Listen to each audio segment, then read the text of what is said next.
Sejam muito bem-vindos a este canal.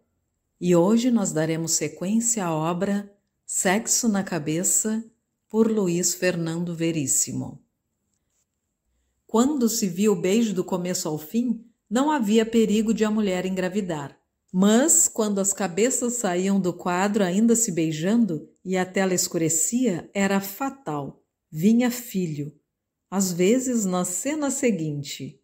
Durante algum tempo, só filmes europeus eram proibidos até 18 anos. Você entrava no cinema para assistir um filme de até 18, sabendo que ia haver no mínimo um seio nu, provavelmente da Martine Carol.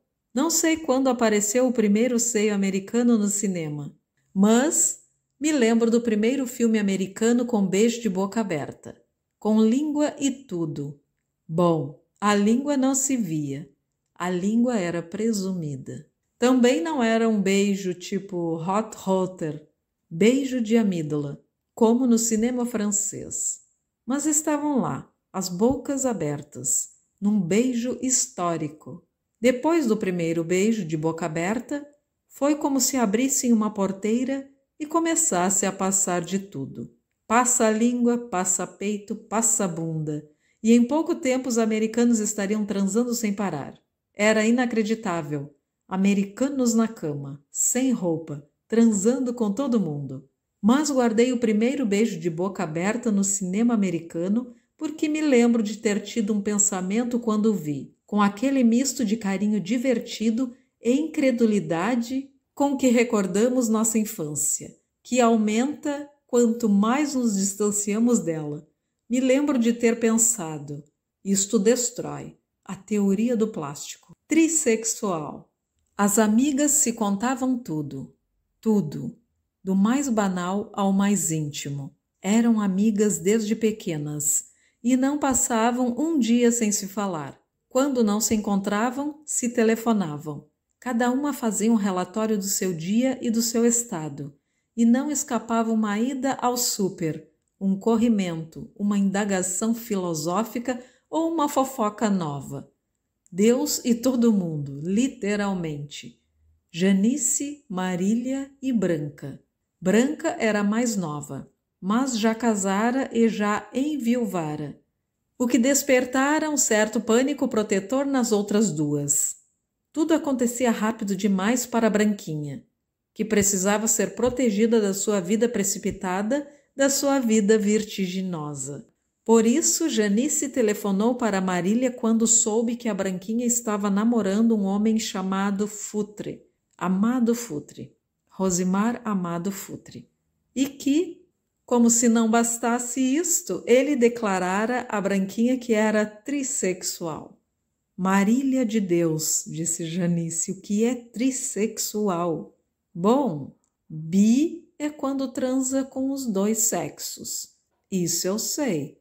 Tri deve ser quando transa com dois sexos e com bicho. Janice teve uma visão da Branquinha na cama com Rosimar, Amado Futre, o porteiro do prédio e uma cabra, ou um cabrito. Bichos dos dois sexos? E eu vou saber? Gritou a Marília. Era preciso proteger a Branquinha. Mas do que, exatamente? O que é trissexual? Perguntou a Janice ao seu maridão Rubião. Ah, disse Rubião. Rubião dominara o truque de segurar um jornal na frente do rosto e dormir sem que a mulher notasse. Janice não entendia como um homem que lia tanto jornal podia ser tão mal informado. O que é trissexual? Volta para o jornal, Rubião. Apesar de ser a mais moça das três, Branquinha fora a primeira a perder a virgindade. Já fizera tudo o que pode ser feito sobre uma cama. Ou, no caso dela, sobre uma cama, sobre uma mesa de cozinha, de jantar ou ping-pong, sobre um estrado na praia, no meio do campo, uma vez até no último banco de um ônibus intermunicipal. E sempre contando tudo, as outras duas, que também contavam tudo o que lhes acontecia, só não tinham tanto para contar. A Janice contava sua vida com o Rubião, que só transava nos sábados e vésperas de feriado. A Marília, que ainda não se cansara e namorara um dentista chamado João, inventava para não pensarem que ela também não tinha uma vida sexual. Mas nem as invenções mais criativas da Marília se igualavam às experiências da Branquinha. E agora um trissexual chamado Amado Futre. Branquinha talvez estivesse indo longe demais.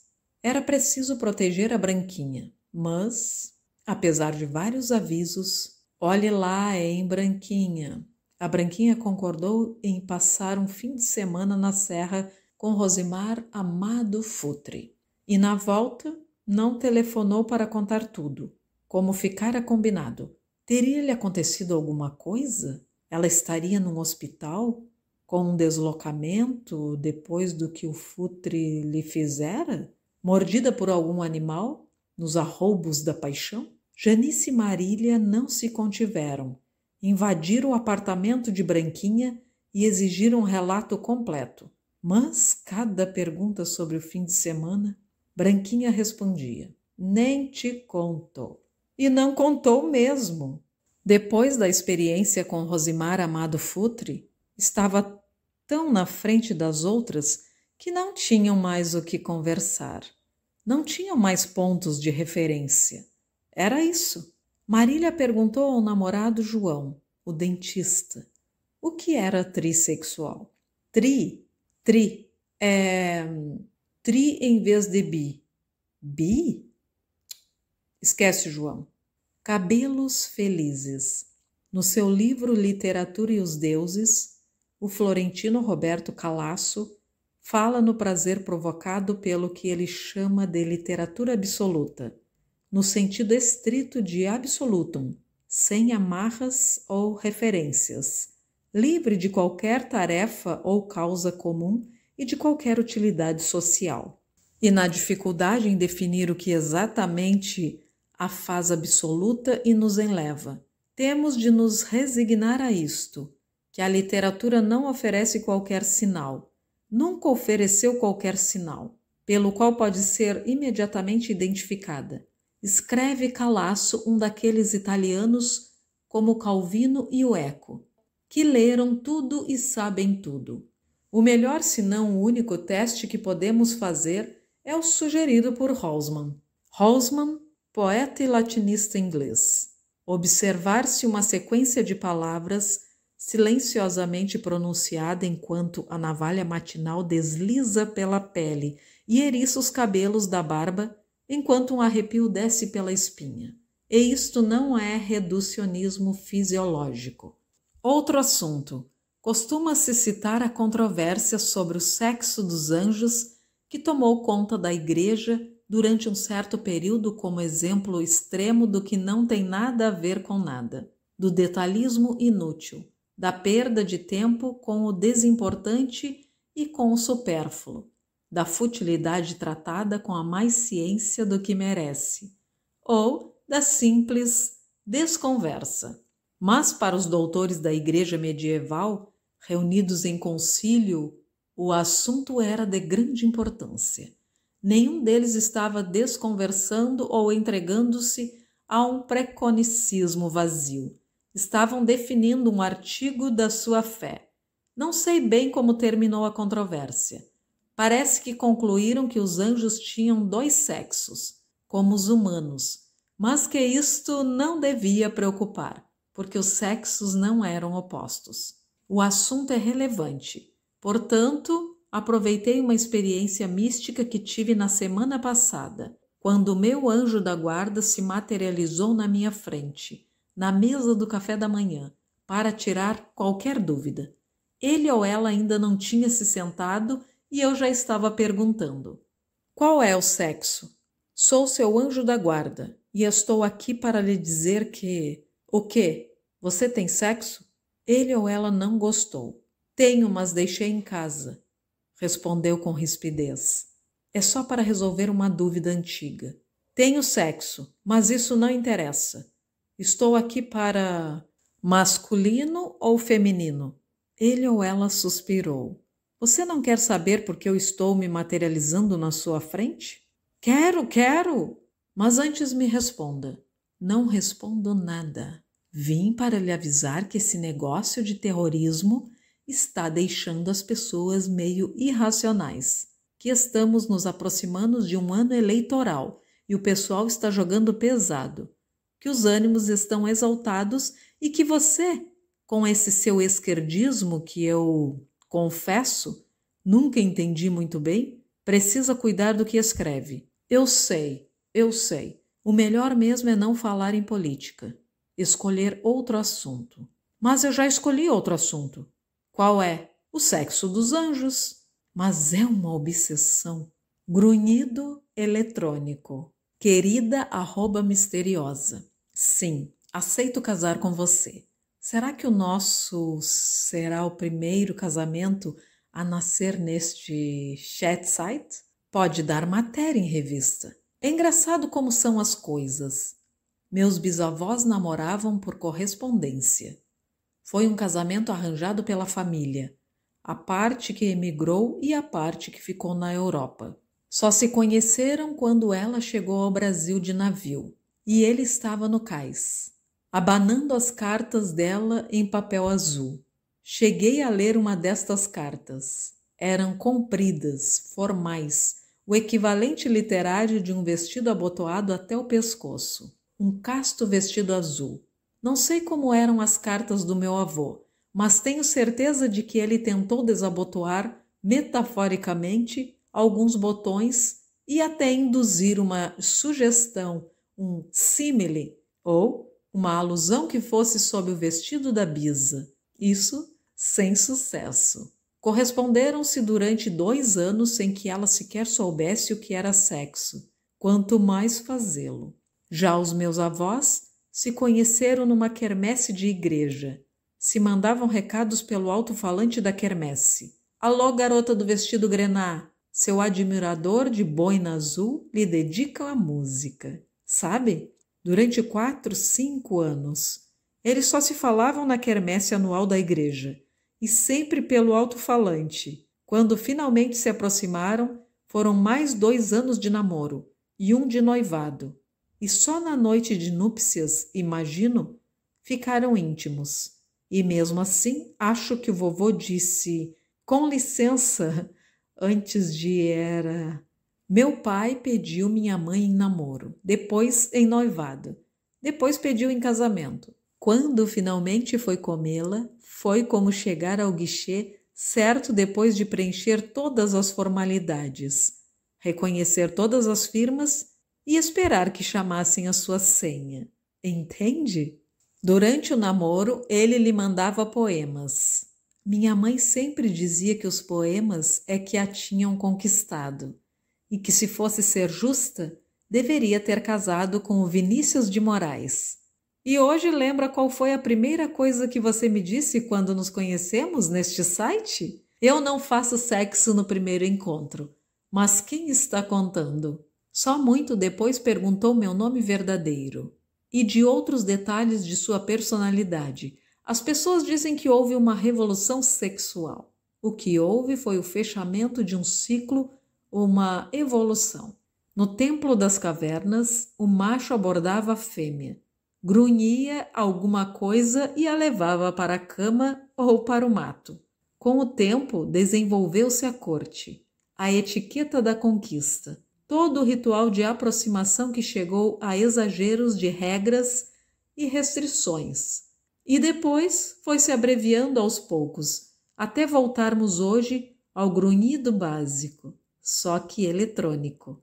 Fechou-se o ciclo. A corte, claro, tinha sua justificativa. Dava à mulher a oportunidade de cumprir seu papel na evolução, selecionando para a procriação aqueles machos que durante a aproximação mostravam ter aptidões que favoreciam a espécie, como potência física ou econômica, ou até um gosto por Vinícius de Moraes. Isto quando podiam selecionar e a escolha era feita por elas, não pelos pais ou por casamenteiros. No futuro, quando todo namoro for pela internet, todo sexo virtual e as mulheres ou os homens, nunca se sabe, só derem à luz a bits, o único critério para a seleção será um computador com modem e um bom provedor de linha. Quem ou o que será que nos juntou neste site? A Robinha? Terá sido apenas o acaso ou nossas almas já se buscavam no cyberespaço, mesmo antes da internet? Não interessa. O que interessa é que vamos nos casar e ser felizes. Por sinal, você ainda não disse o seu nome. Sei que seremos felizes. @misteriosa. No futuro, muitos casamentos começarão assim como o nosso, num chat site. Na nossa primeira conversa na internet, você pediu especificações do meu aparelho e eu não sabia se você estava falando do meu computador ou do meu pênis. Mandei detalhes dos dois. Comecei na internet procurando sexo, como todo mundo. Encontrei com facilidade. Só que você precisa ter, além do software adequado, curiosidade, tempo, paciência e um cartão de crédito internacional válido. Entrei em alguns sites incríveis. Eu pensei que conhecesse todas as variedades de sexo possíveis. Não conhecia nem a metade. De sexo com frutas e plantas eu já sabia. Mas não entrei nessa, não. Meu negócio era gente. Meu negócio, vamos ser bem claros, era a minha solidão. Tesouro. 2 velhos sátiros conversando sobre as menininhas. Que safra! Grande safra! Cada neném nem me fala. Lindas e desinibidas. Desinibidas sem preconceitos. Informais. Nenhuma chama a gente de senhor. Agora, tem uma coisa. O quê? Falta papo. É ou não é? Como assim? Sei lá. Está certo que o que a gente procura nelas não é o estímulo intelectual, mas de vez em quando a gente gosta de, não é mesmo? Conversar, trocar ideias, nem que seja só para recuperar o fôlego. Exato. E não dá. Esta geração não leu nada. Nada. Antigamente ainda liam O Pequeno Príncipe. Liam O Pequeno Príncipe demais para o meu gosto, mas liam. Quer dizer, rendia 5 minutos de conversa. Hoje, nem isto. Mas isto tem o seu lado bom. Bom? Bom não. Formidável. Como formidável? Você não vê? O quê? Você ainda não se deu conta? Do quê? Meu querido, elas não conhecem Vinícius de Moraes. E o que... Esta é a primeira geração brasileira em muitos anos a passar pela puberdade sem ler Vinícius de Moraes. Intocada por Vinícius de Moraes. Virgem e Vinícius de Moraes. Sim, mas lembra antigamente quando a gente começava um verso do Vinícius para uma menininha? O que acontecia? Ela terminava? Isso. Sabia de cor. Claro que aquilo ajudava.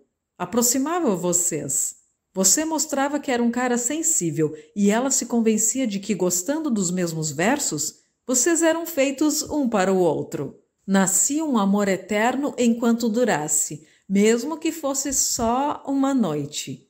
E hoje? Hoje você diz uma frase do Vinícius no ouvido de uma raenininha e ela pensa que a frase é sua. E a mesma coisa sem o Vinícius. Elimina-se o intermediário. Será? Há alguns anos eu estou passando frases do Vinícius de Moraes, como se fossem minhas, improvisadas na hora. Poemas inteiros. Mas fazem efeito? O quê? Elas estão acostumadas com a conversa dos garotos da idade delas. Uma espécie de português reduzido às interjeições. Qualquer vocabulário mais de 17 palavras deixa elas extasiadas. As que não admiram a poesia, admiram a prolixidade. Eu não tinha pensado nisso. Experimente. E se aparecer uma que conhece o Vinícius? Serei desmascarado. Se aparecer uma que conhece o Vinícius, será velha demais para você. E pense no seguinte, tudo o que o Vinícius escreveu sobre o amor, sem contar as letras de músicas, é um tesouro inesgotável. e tudo inédito para elas. Ler o Vinícius, para refrescar a memória, é uma das últimas coisas que eu faço todas as noites antes de dormir. E a última, qual é? Tomar a minha gemada. Emoção. Débora. O nome já é um atestado de saúde, com suas vogais explosivas. Ela tem 19 anos e faz sensação na praia com o seu corpão que o biquíni só tapa aqui o alizinho.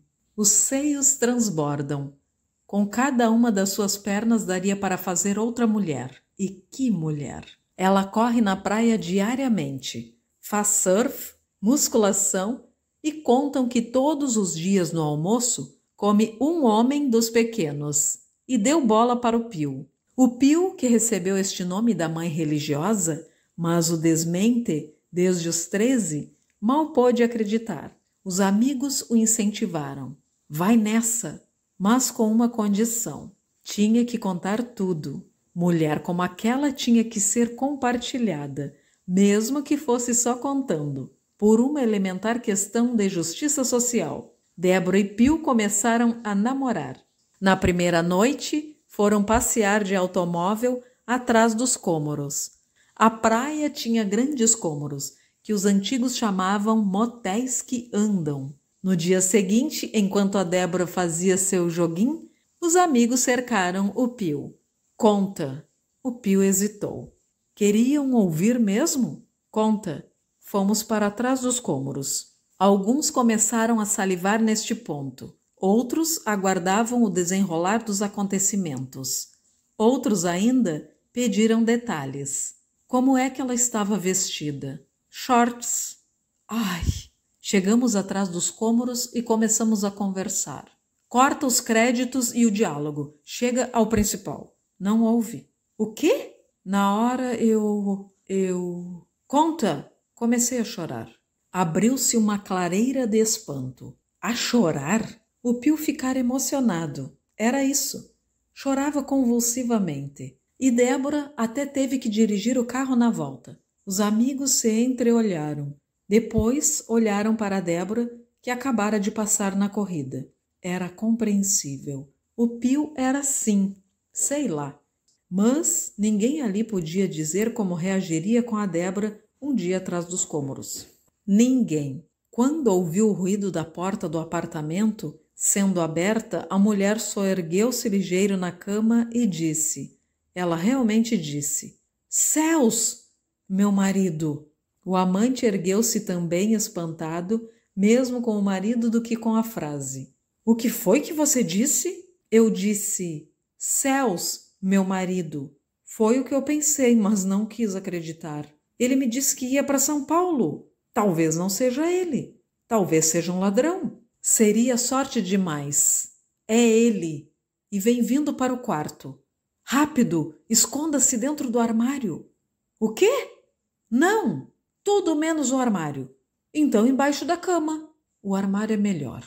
O amante pulou da cama, pegou sua roupa de cima da cadeira e entrou no armário, pensando, isto não pode estar acontecendo. Começou a rir descontroladamente, até se lembrar que tinha deixado seus sapatos ao lado da cama. Ouviu a porta do quarto se abrir e a voz do marido. Com quem é que você está conversando? Eu? Com ninguém. Era a televisão. E você não disse que ia para São Paulo? Espere, aqui no quarto não tem televisão. Não mude de assunto. O que é que você está fazendo em casa? O amante começou a rir. Não podia se conter, mesmo sentindo que assim fazia o armário sacudir. Tapou a boca com a mão. Ouviu o marido perguntar. Que barulho é esse? Não interessa. Por que você não está em São Paulo? Não precisei ir. Pronto. Estes sapatos. O amante gelou, mas o marido se referia aos próprios sapatos, que estavam apertados. Agora devia estar tirando os sapatos. Silêncio. O ruído da porta do banheiro sendo aberta e depois fechada. Marido no banheiro. O amante ia começar a rir outra vez quando a porta do armário se abriu subitamente e ele quase deu um berro. Era a mulher para lhe entregar seus sapatos. Ela fechou a porta do armário e se atirou de novo na cama antes que ele pudesse avisar que aqueles sapatos não eram os dele, eram os do marido. Loucura! Porta do banheiro se abrindo. Marido de volta ao quarto. Longo silêncio. Voz do marido. Estes sapatos, o que é que tem? De quem são? Como de quem são? São os seus. Você acabou de tirar. Estes sapatos nunca foram os meus. Silêncio. A mulher obviamente examinando os sapatos e dando-se conta do seu erro. O amante ainda por cima, com falta de ar. Voz da mulher agressiva. Onde foi que você arranjou estes sapatos?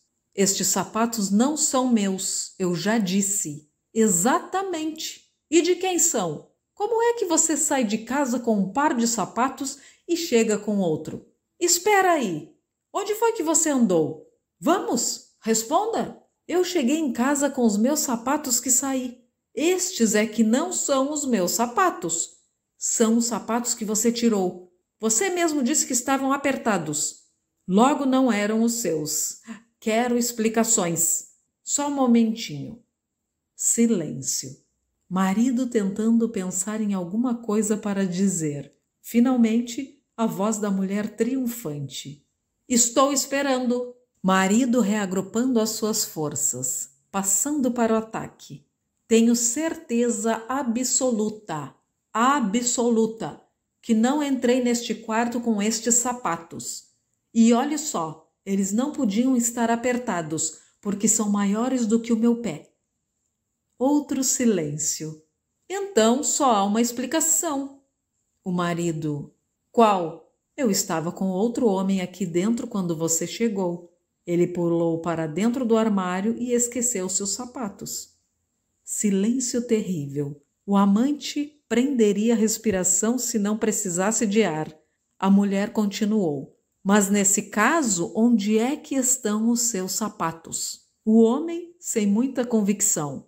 Você poderia ter entregue os meus sapatos para o homem dentro do armário por engano. Muito bem.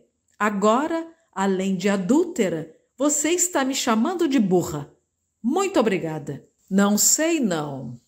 Não sei não.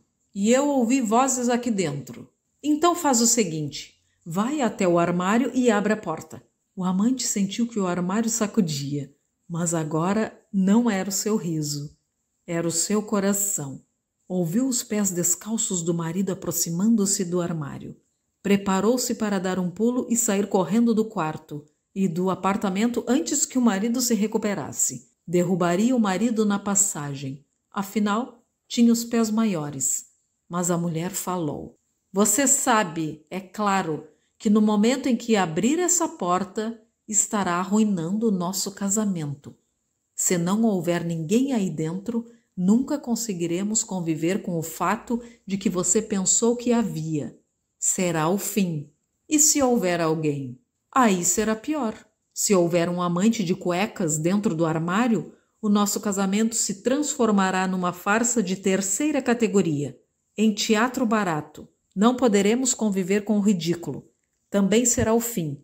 Depois de alguns minutos, o marido disse: de qualquer maneira, eu preciso abrir a porta do armário para guardar a minha roupa. Abra!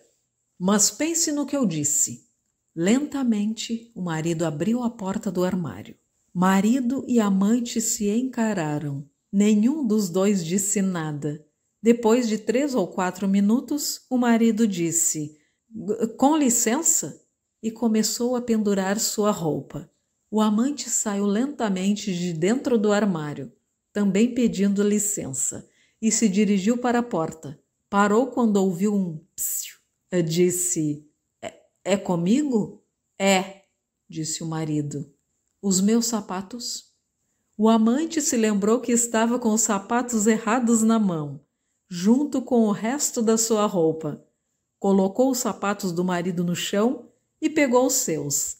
Saiu pela porta e não se falou mais nisso.